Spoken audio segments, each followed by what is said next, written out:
사랑하는 영락교회 지체들에게 주 안에서 평화 인사를 전합니다. 오늘은 2024년 6월 20일 목요일입니다. 오늘의 묵상 본문은 이사야서 8장 1절로 22절까지의 말씀입니다. 오늘 본문 말씀 이사야서 8장 1절부터의 말씀은 이렇게 시작합니다. 여호와께서 내게 이르시되 너는 큰 서판을 가지고 그 위에 통용 문자로 마할살랄 하스바스라 쓰라 이렇게 말씀하시죠. 마할살랄 하스바스, 그 아들을 낳았는데 그 아이의 이름을 그렇게 이제 정하게 된다. 이제 그 아이의 이름도 마할살랄 하스바스라고 붙이게 됩니다. 이름이 아주 거창하죠.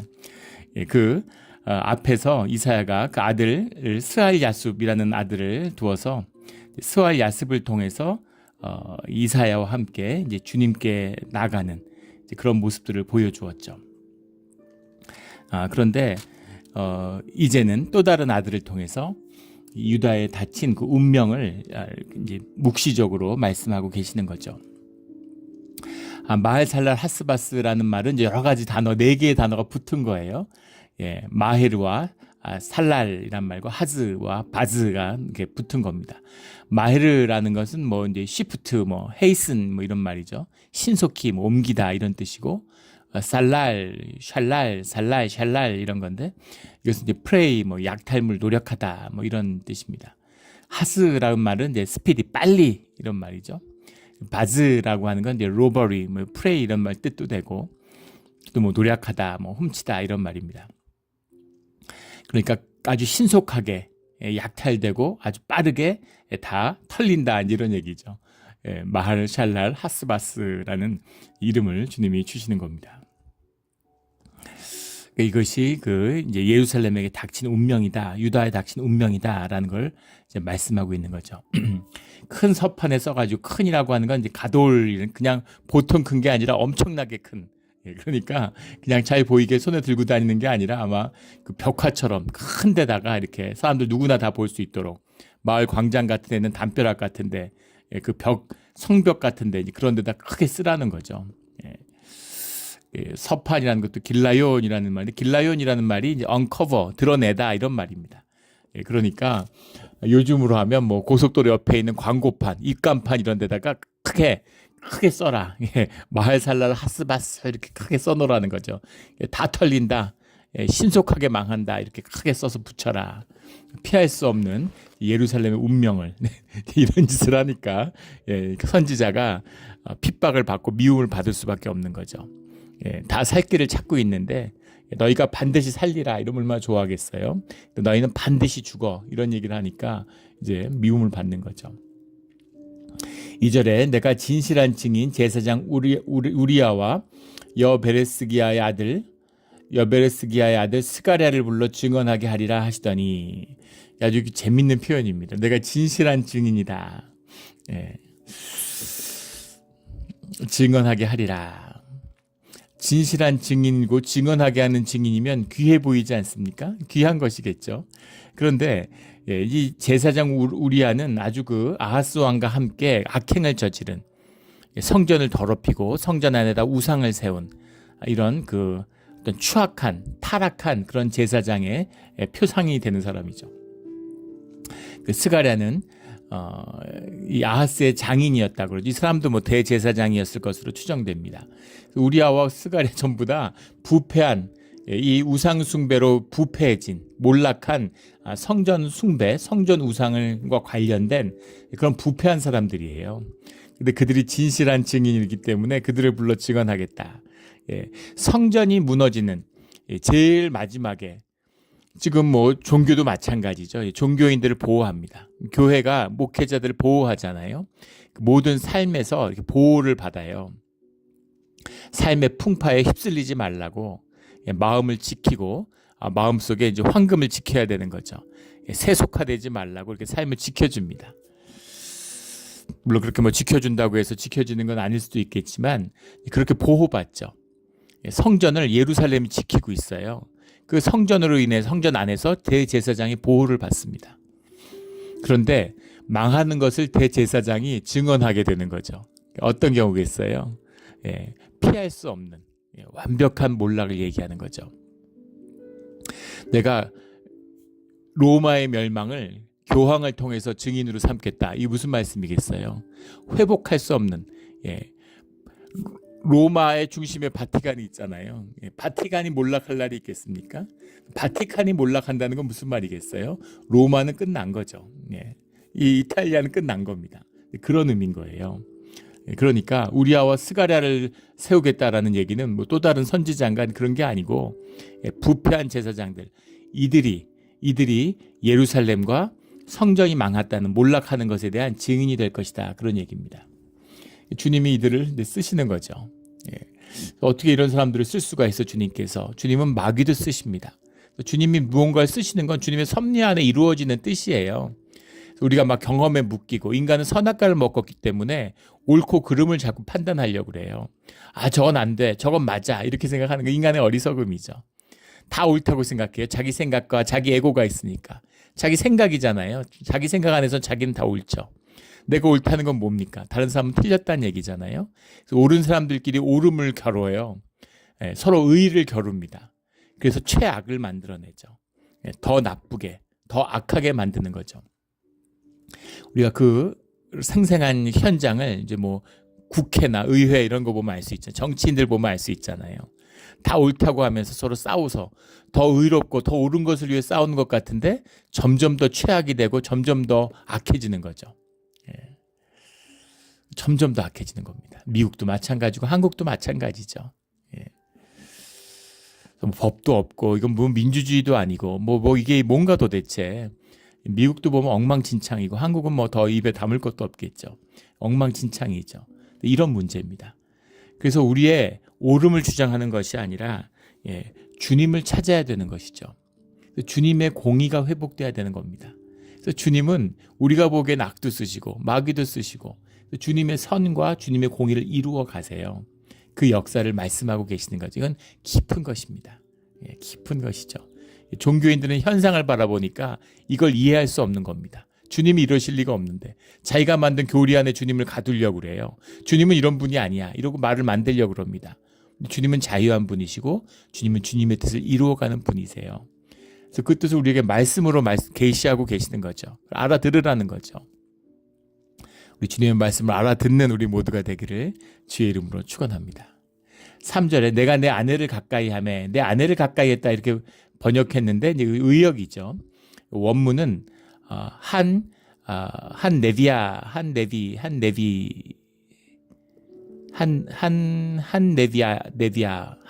이렇게 되어 있는데, 네비아라는 건 이제 나비하는 이제 관사죠. 나비라는 건 이제 선지자입니다. 그래서 한 네비아라고 하는 것은 네비아라고 하는 말은 이제 뭐 영어 번역에 보면 the prophetess 이렇게 났어요. 여선지자 이런 말이죠. 내가 여선지자를 가까이 하매. 근데 이제 실제로 이사야의 부인이 여선지자였을 수도 있습니다. 그럴 수도 있죠. 그러나 일반적으로는 선지자의 부인은 가족이니까 주님은 늘 가족을 부르고 가족으로 사역하는 거죠. 목회도 마찬가지죠. 가족이 목회를 하는 겁니다. 그래서 교회에서 목사의 와이프를 사모라고 부르잖아요. 근데 이게 무슨 교리에 있습니까? 뭐 목회 무슨 헌법에 있습니까? 아무 법적 지위가 없어요. 재직의 직분도 아니고. 근데 사모라고 그래서 존중받고 우대하고 목회에 같이 동참하죠. 목회의 중요한 축을 이루어요. 그런 것과 같이 생각하시면 됩니다. 그래서 선지자의 아내도 여선지자라고 불렀던 것이죠. 물론 이분이 뭐 하나님의 계시를 받는 선지자일 수도 있지만 선지자와 함께 사역하는 한 몸, 한 가정이기 때문에 그렇게 지칭하는 것이죠. 그렇게 보시면 됩니다. 또 그 사이에서 아이가 태어났는데 그 이름을 마할살랄 하스바스 위에 나눈 것처럼 그렇게 이름을 정했다는 거죠.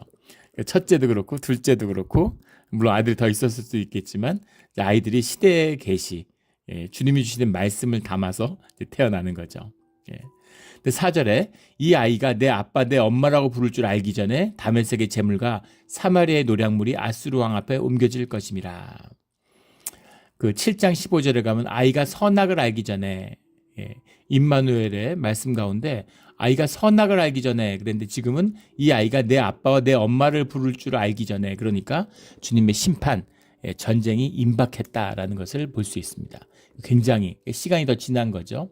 7장보다 더 임박한 재앙, 임박한 심판, 이거 앞에 서 있는 거죠.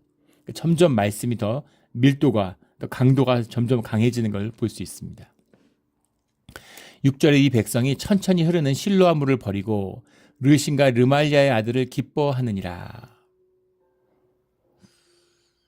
6절의 말씀에 보면 천천히 흐르는 실로아의 물, 기온샘에서 바로 나는 예루살렘의 동편을 흐르는 물을 말하는 거죠. 이게 뭐 가보진 않았지만 지금도 흐르고 있다고 그러죠.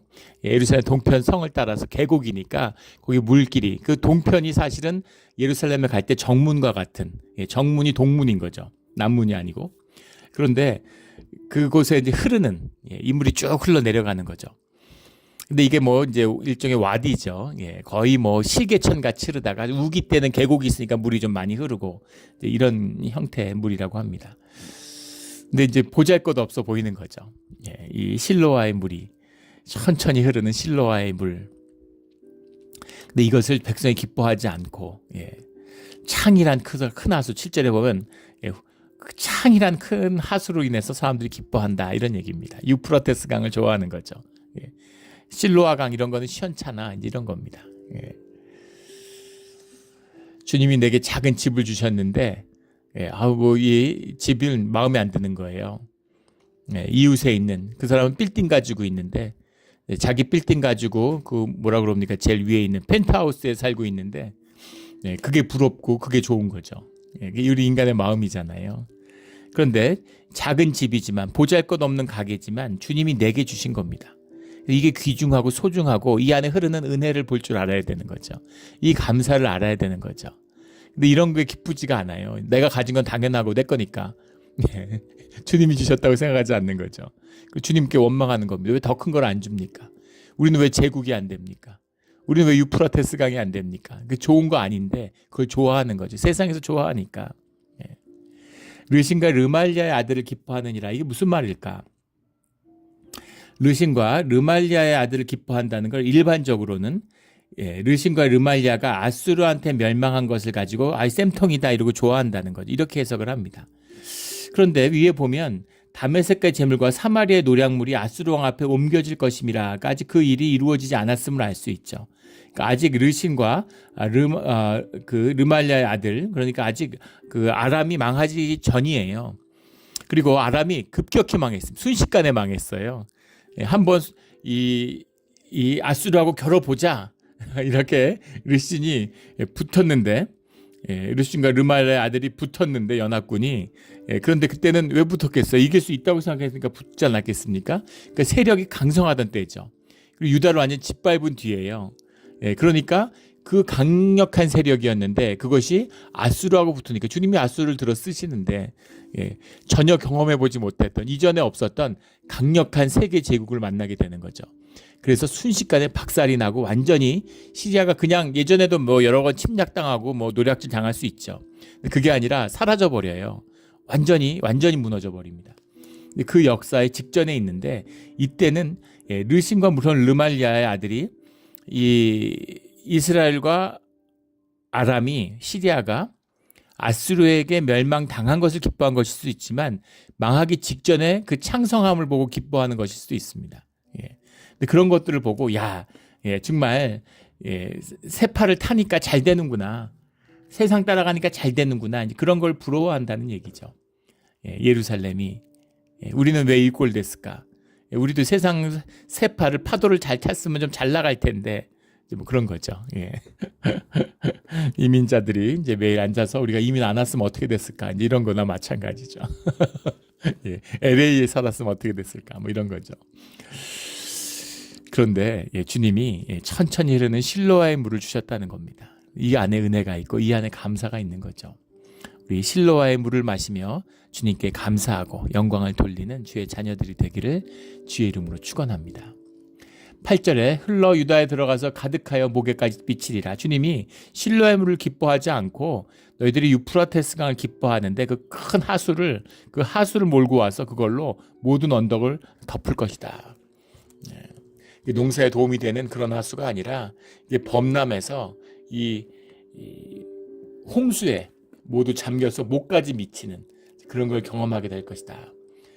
그가 펴는 날개가 내 땅에 가득하리라 하셨느니라. 중간에 임마누엘이여. 임마누엘이 본문에 보면 제일 뒤에 있어요. 그래서 그가 편 날개가 내 땅에 가득하리라 하셨느니라. 임마누엘이여 하는 그런 탄성인 거죠. 주여 이런 겁니다.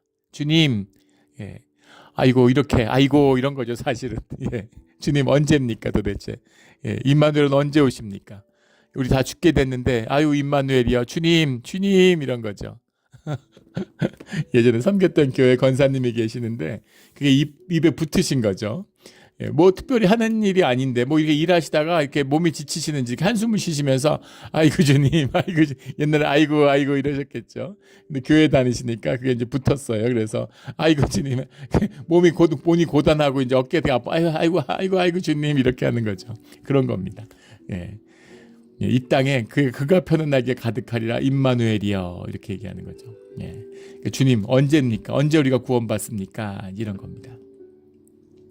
9절 10절에 여의 민족들아 함성을 질러보아라. 아수르가 밀려오는데 너희가 끝내 패망하리라. 먼 나라 백성들아 들을지니라. 너희 허리를 동이라. 그러나 끝내 패망하리라. 허리에 띠를 띠라. 그러나 끝내 패망하리라.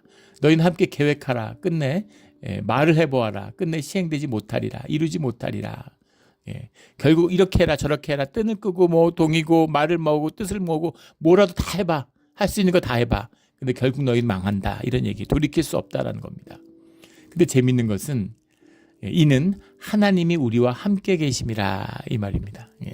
주님 우리와 함께 하시기 때문에 망하는 거예요. 이걸 뭐라고 해석할 수 있을까요? 참 이상한 말씀이죠. 주님이 함께 하시면 안 망해야 되지 않겠습니까? 주님이 함께 하시면 잘 돼야 되고 흥황해야 되지 않겠습니까? 근데 주님이 너희와 함께 하기 때문에 너희는 꼭 망해 이런 얘기죠.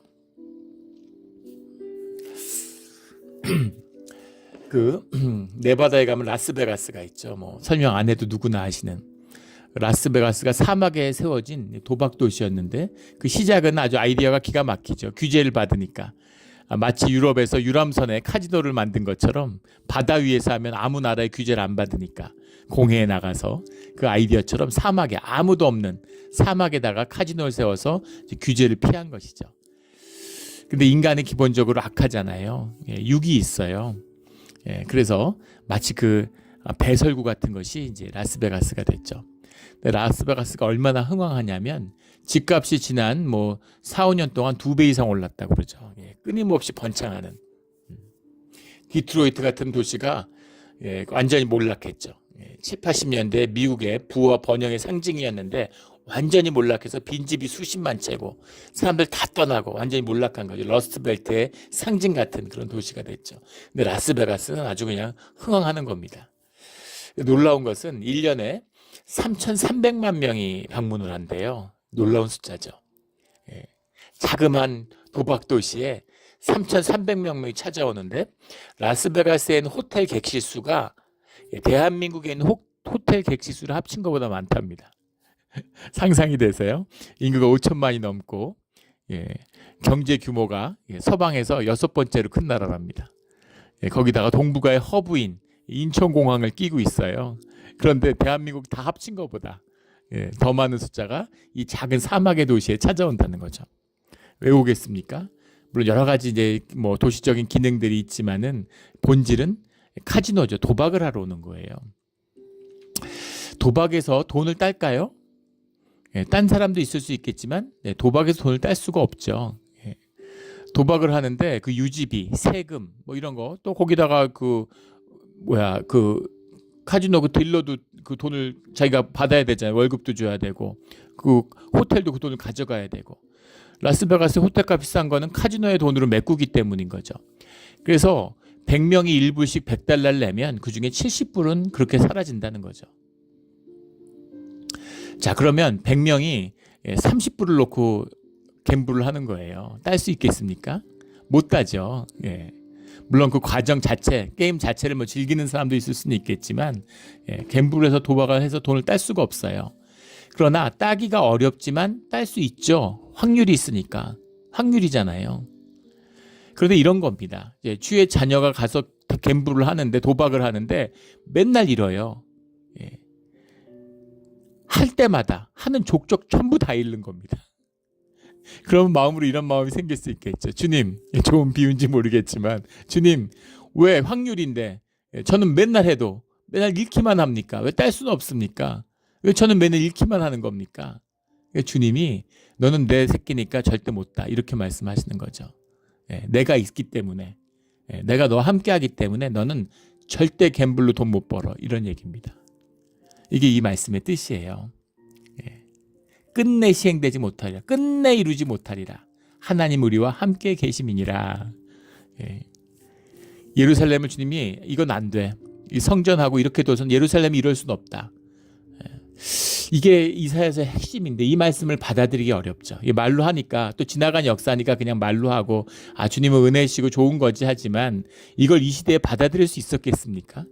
이걸 받아들일 수 있었겠어요? 제사를 안 지냅니까? 기도를 안 합니까? 금식을 안 합니까? 무슨 봉사를 안 합니까? 선행을 안 합니까? 주님 도대체 뭡니까? 우리한테 왜 이러십니까? 이러지 않겠어요? 어떻게 이러실 수가 있습니까? 주님, 어떻게 예루살렘과 성전을 무너뜨리고 주의 자녀들 노예로 끌고 가게 하실 수가 있습니까?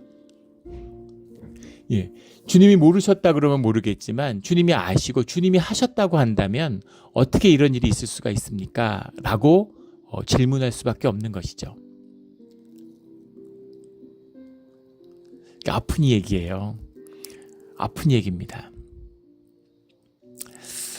이런 걸 한번 상상해 보세요. 아이가 있는데,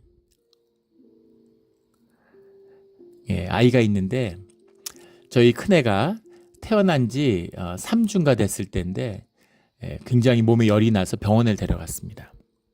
첫 아이니까 아마 둘째, 셋째였으면 안 데려서 갔을 거예요. 근데 첫째니까 겁이 나가지고 애를 데려간 거지, 병원에. 그랬더니 검사를 하더니만 애를 입원시키는 겁니다. 입원을 시키려고 하는데, 입원을 시키고 검사를 하더니만 신장이 제 기능을 안 한다는 거예요. 신장이 몸을 해독해야 되는데 신장이 제 기능을 안 하니까 문제를 일으키고 있는 것이죠.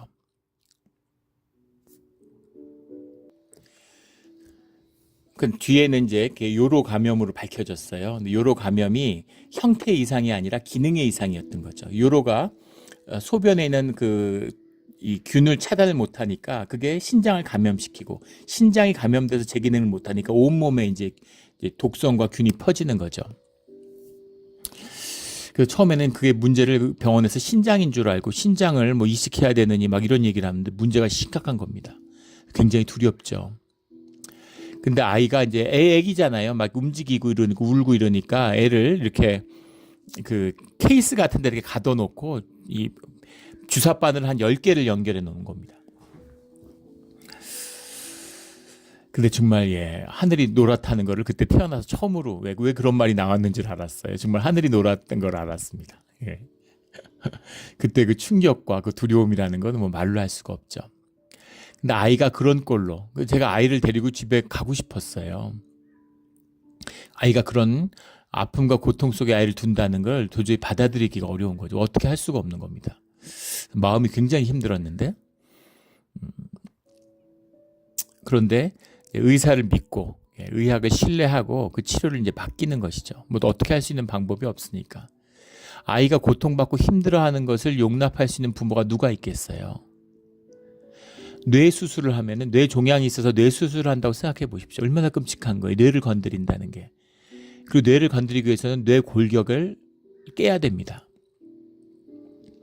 자식이 그 고통과 그 충격을 뭐라고 얘기할 수 있겠어요? 그런 수술에 자식을 내어주는 부모가 있을 수 있겠습니까? 그런 부모가 나올 수 있겠습니까? 그런데 뇌 종양이 걸렸기 때문에 자식을 내주는 거죠. 그 수술을 받도록. 좋은 비유인지는 알 수 없지만은, 알지 못하겠지만, 그런 걸 생각해 보시면 될 거예요. 주님이 어떤 마음으로 이렇게 하시겠는가라는 걸 한번 생각해 보세요. 어떤 고통으로. 그래서 이 고통을, 우리가 겪은 고통, 그 고통을 대신하기 위해서 주님이 죽는 고통을 걸머지기로 하신 거죠. 이것이 주 안에서 해결돼야 할 죄의 문제입니다. 하나님 우리와 함께 계심이라. 이게 임마누엘이잖아요. 주님의 약속이고 주님의 복의 근원이고 이유죠. 하나님 우리와 함께 계시기 때문에 망하는 거죠. 지금은 우리가 현상적으로 바라보니까 망하는 것이 잘못됐다. 우리 망해서 어떻게, 아파서 어떻게, 공부를 못해서 어떻게, 실패를 해서 어떻게 이렇게 생각하지만 그게 너한테 복이고 그게 결국 네가 잘 되는 길이야. 이런 거죠. 11절 여호와께서 강한 손으로 내게 알려주시며 백성의 길로 가지 말 것을 내게 깨우쳐 이르시되 백성이 반역자가 있다고 말해 너희는 그 모든 말을 따라 반역자가 있다고 하지 말며 그들이 두려워하는 것을 너희는 두려워하지 말며 놀라지 말고 주의 자녀들은 이것은 그러니까 주의 자녀에게 주시는 말씀인 거죠. 뭐 이래서 그래 저래서 그래 예루살렘하고 누구 때문이야 그러지 말라는 겁니다. 주님 때문이라는 거예요. 너희들이 잘하고 못하고 뭐 그런 얘기가 아니야. 이런 말씀인 거죠. 우리 한국 역사를 봐도 그렇잖아요. 천하의 무능한 고종만 아니었으면 아관 파천을 했죠. 그 러시아 영사관으로 도망만 가지 않았으면 고종이 그랬더라면 조선의 운명은 저도 식민지 되지 않지 않았을까 이런 생각이 드는 거죠. 아관파천이 아니라 미관파천을 했으면 미국 영사관으로 갔으면 근데 참 아쉽죠. 언더우드 그 목사가 선교사가 주선을 해가지고 미국 영사관으로 일본이 하도 압박을 하니까 도망가려고 했었는데 그게 들키게 되죠. 그래서 급한 김에 러시아 영사관으로 갔는데 그게 조선의 운명을 나락으로 보냈습니다. 그 러시아 영사관에 가 있으니까 좋은 거죠. 러시아 영사관에 가 있으니까 일본도 어떻게 못하고 강대국이니까. 그러니까 러시아하고 밀착해가지고 막 러시아의 군사교관들 불러오고 군인들 불러들이고. 근데 그 당시에 이제 영국이 세계 패권 국가고 미국이 떠오르고 있었어요. 영미가 충돌 직전이었습니다. 미국이 아시아에 진출하기 때문에 영국하고 긴장이 높아지고 있는데 그 관계를 변화시켜준 게 러시아죠. 참 재밌어요. 2차 대전 전에도 마찬가지죠. 1930년대에도 이미 이 1900년대 들어오면서 미국이 영국을 국력에서 역전합니다. 영국이 미국이 더 크기 전에 한번 일전을 겨루려고 하는 그래서 미국의 해안을 봉쇄하려고 하는 계획을 여러 번 세웠다는 거죠. 근데 미국 영국이 충돌 직전이었는데 그것을 해결시켜 준 게 독일의 부상인 거죠. 그런 것처럼 아시아에서 러시아의 남하를 막는 것이 최대 과제였기 때문에 미국과 영국이 협력하게 됩니다. 러시아의 남하를 막으려고 그러는데 그거를 일본은 저지하겠다고 나선 거죠. 미국과 영국을 대신해서 전쟁을 하겠다고. 그러니까 얼마나 이쁨을 받았겠습니까? 근데 조선은 러시아를 한반도에 끌어들였어요. 그게 이제 조선의 운명을 결정지은 거죠. 아쉽습니다. 어떻게 이렇게까지 어리석고 어떻게 이렇게까지 이랬을까? 그런데 아관 파천 때문이 아니야. 고종 때문이 아니야. 주님이 하시는 일이야. 이렇게 그 사건의 의미를 주님의 유구한 구속사의 의미를 받아들여야 된다. 이런 말이죠. 그 뜻을 그 안에서 보게 된다라는 겁니다. 6.25도 마찬가지죠. 6.25가 어떻게 이렇게까지 잔인할 수가 있을까? 식민 통치로 그렇게 수탈받았는데 같은 민족끼리 전쟁해가지고 완전히 쑥대밭이 되고 일본은 그 전쟁 특수로 다시 일어나고 세상에 이렇게 불공평한 게 어디 있습니까? 어떻게 이런 일이 있을 수 있습니까? 라고 보지만 사실은 6.25가 시족 공동체 문화 500년을 지속한 촌락 공동체 문화 6.25 문화의 뿌리를 뽑았죠. 그걸 뽑지 않았으면 그걸 해결하지 않으면 영원한 아마 반봉건 국가로 갔을 겁니다. 지금도 뭐 집안 따지고 가문 따지고 뭐 허례허식이고 말도 못 하잖아요. 지금도 그 장래에 무슨 이렇게 천도제 지난다고 그걸로 수십조의 돈을 쓴다는 거 아니에요.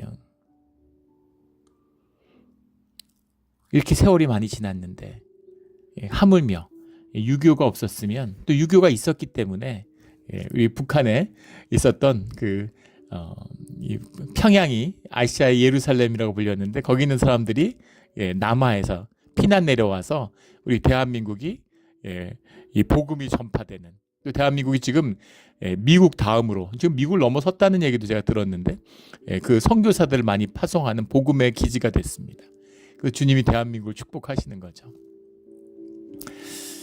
세상을 기준으로, 현상을 기준으로 본다면 여러 가지 얘기를 할 수 있을 겁니다. 그러나 구속사라는 기준에서 본다고 하면 주님의 구원을 역사를 이루어가는 많은 과정 가운데 일부일 뿐이죠. 이런 방법도 쓰시고 저런 방법도 쓰시는 겁니다.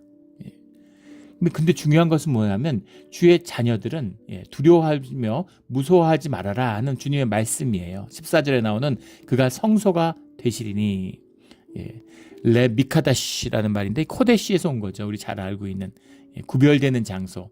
근데 여기서는 미카다시라고 쓸 때는 사실 피난처 이런 의미입니다. 주님의 피난처, 성소가 피난처가 된다는 거죠. 예루살렘 성전은 불탔는데 주님이 피난처가 되신다는 얘기죠. 예배의 자리가 우리 삶의 피난처가 된다, 이런 겁니다. 그 진실한 주의 자녀들은 예배자들, 예배가 마음의 중심, 삶의 진실 위에 세워진 사람들은 그 삶의 어려움 가운데 예배를 통해서 그걸 이겨낼 수 있습니다. 근데 그걸 거짓으로 종교로 한 사람들은 한번 바람이 불면 다 꺼지는 거예요. 교회에서 보면 알 수 있잖아요. 어려운 일 있으면 예배를 드려야 됩니다. 어려운 일 있으면 예배를 안 나와요. 내가 해결해야 되니까. 내 삶의 주인이 나니까. 내 능력, 내 힘이고 내 거니까. 내가 해결하겠다고 교회를 못 나오는 것이죠. 바쁘고 힘든 일이 있으면 교회를 못 나와요. 어렵고 힘들수록 교회를 나오고 예배 자리에 서야죠. 주님의 은혜, 주님이 우리의 피난처가 되어 주셔야 되는 거죠. 근데 너희들이 한번 할 수 있는 거 다 해봐. 함성도 지르고 띠도 매고 계획도 세우고 뭐 다 해봐. 안 돼. 왜냐하면 주님이 우리와 함께 계시기 때문에. 주의 자녀들, 주의 구속함을 받은 주의 자녀들은 주님이 움켜잡고 계시기 때문인 겁니다. 그래서 이게 은혜예요. 망하는 게 은혜입니다. 그래서 주님께 깨끗이 망하게 해달라고, 벽돌 위에 벽돌 하나 남지 깨끗이 망하고 주님 안에서 새롭게 주님의 이름으로 벽돌을, 성전을 새로 쌓는 겁니다. 그게 거듭남이에요. 그게 십자가입니다. 그런데 지금 집이 다 무너지는데 그 집을 살리겠다고, 안 무너지겠다고 막 태풍 부는데 거기다가 막 다시 벽돌 갖다 쌓고 막 보수하고 막 이러고 있는 거죠. 그런데 야, 지하로 숨어, 지하실로, 예배당으로 숨어, 이런 얘기예요. 어차피 다 부서져. 그거 못 건져, 이런 얘기입니다. 그래서 주님께는 성소가 되는데 예루살렘 주민에게는 함정과 올무가 되시리니, 반석이 되고, 반석이 될 수도 있고 함정과 올무가 될 수도 있는, 이게 주님의 임재죠. 우리 세겜에서 제사를 지낼 때 그림심산의 축복과 에벨산의 저주가 함께하고 있잖아요. 똑같은 주님의 임재입니다. 근데 주의 자녀에게는 그것이 축복이 되고, 주의 자녀가 아닌 자들에게는 그것이 저주가 되는 거죠. 주에게 순종하는 자에게는 축복이 되지만 또 주님을 거역하는 자에게는 저주가 되는 겁니다. 이 비밀이에요. 이게 제사의 비밀입니다. 16절에 늘 주 안에서 복을 받는 우리가 되기를 주의 이름으로 축원합니다. 주님께 나왔는데, 예배 자리에 나왔는데 저주받으면 안 되겠죠. 그 저주가 종교의 저주예요. 교회 나왔는데 종교 생활하면 안 됩니다. 교회 안 다니는 사람보다 더 못해요. 우리 주 안에서 축복을 받는, 축복만을 받는 우리 모두가 되기를 주의 이름으로 축원합니다. 16절에 너는 증거의 말씀을 싸매며 율법을 내 제자들 가운데 봉함하라. 말씀을 거두시는 것이 이 저주와 심판의 시작이죠. 말씀이 희귀해지는 거예요. 희귀해진다는 것은 그 숫자가 현상적으로 없어진다는 얘기가 아닙니다. 우리 현실을 보면 알 수 있죠. 신기한 시대입니다. 말씀이 귀해요. 말씀을 어디서 들을 수가 없습니다. 한 25년 전만 해도 뭐 신학교나 또는 뭐 신학생들 만나서 요즘에 무슨 말씀을 듣냐, 그럼 누구 뭐 어떤 목사님 말씀이 좋고 뭐 어느 설교의 은혜를 받고 이런 게 많았어요. 지금 한번 물어보시죠. 요즘 신학생도 별로 없지만 말씀이 희귀한 겁니다.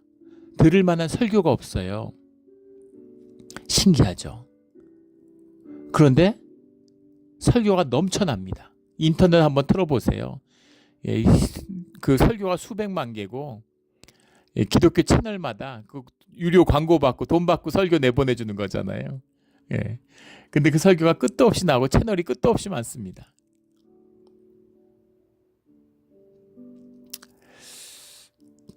그게 주님의 심판의 시작이죠. 마지막 때의 시작입니다. 말씀이 희귀해지는 그런 시대가 된 것이죠.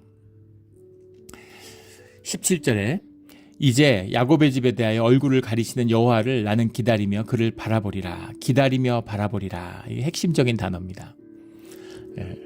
주님 안에서 거듭나고 새로워진다는 건 뭘까? 주님을 기다리며 바라보는 거예요. 주님에서 거듭나면 우리가 마치 종교는 그걸 또 속이죠. 과장되고. 그래서 우리가 마치 새로운 그 육신을 입어가지고 그런 새 사람 된 것처럼 새 사람 된다는 표현을 쓰지만 그 의미가 육신이 새로워졌다는 의미가 아니죠. 육은 그대로 육이잖아요. 우리 마음은 새로워질 수 있지만 그러면 마음이 새로워지면 육도 새로워져서 육은 다른 삶을 살게 될까요? 물론 그렇게 될 수 있지만 그 새로워지고 다르게 산다는 의미가 육의 성질이 변했다는 얘기가 아닙니다. 본능이 사라졌다는 얘기가 아니에요. 우리가 거듭나면 식욕이 사라지나요? 안 먹어도 살 수 있나요? 아니죠. 먹어야 됩니다. 몸의 진실이죠. 우리가 거듭나면 성욕이 사라지나요? 아니죠. 우리 본능 그대로 있어요. 그러나 주님의 성령을 우리의 몸에 받음으로 해서 몸이 영과 육이 하나 되는 그 진실로 인해서 우리의 육을 다스리게 된다는 겁니다.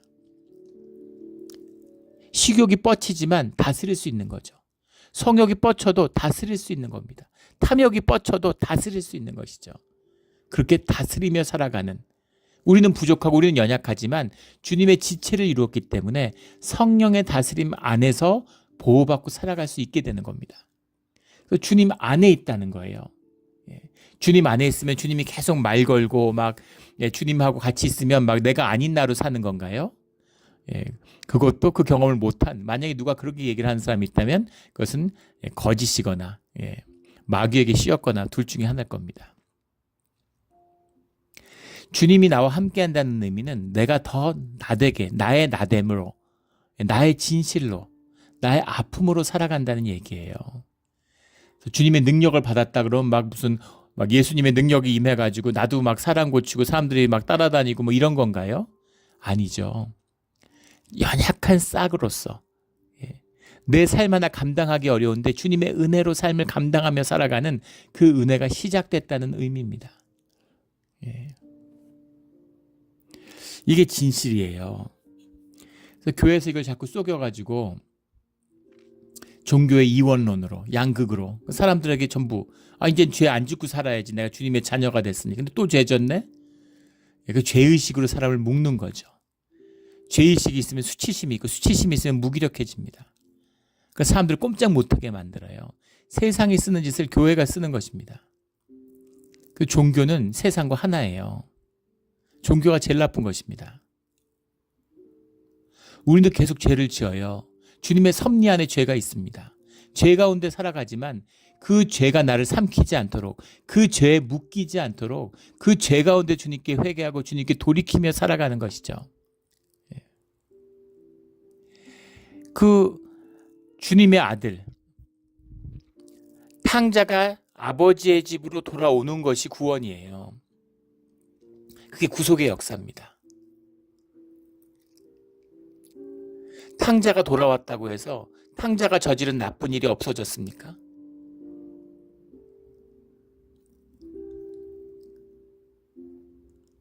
탕자가 아버지의 집으로 돌아옴으로써 용서를 받은 거예요. 이것이 교회의 비밀입니다.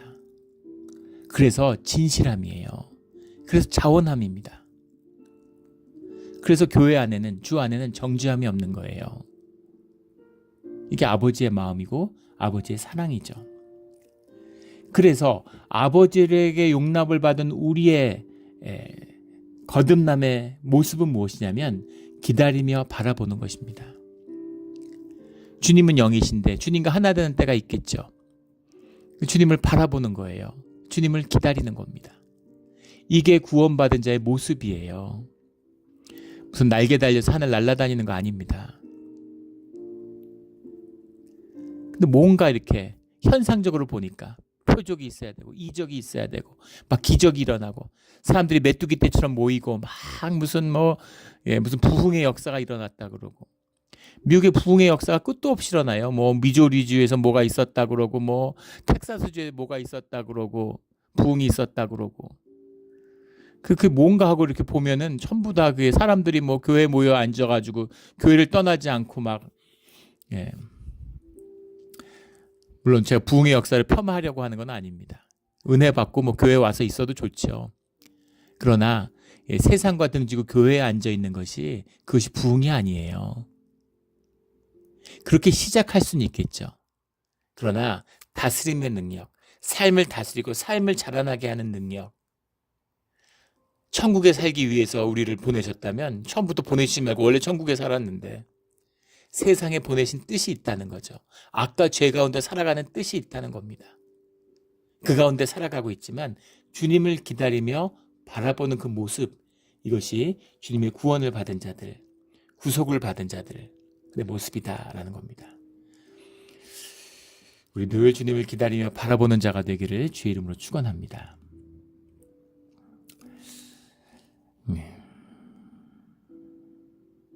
21절에 가면 이 땅으로 헤매고 공고하여 굶주릴 것이라. 이 땅의 백성들이 그들이 굶주릴 때 격분하여 자기의 왕과 자기 하나님을 저주할 것이며 위를 쳐다보거나 땅을 굽어보아도 환난과 흑암과 고통의 흑암뿐이리니 그들이 심한 흑암 가운데로 쫓겨 들어가리라.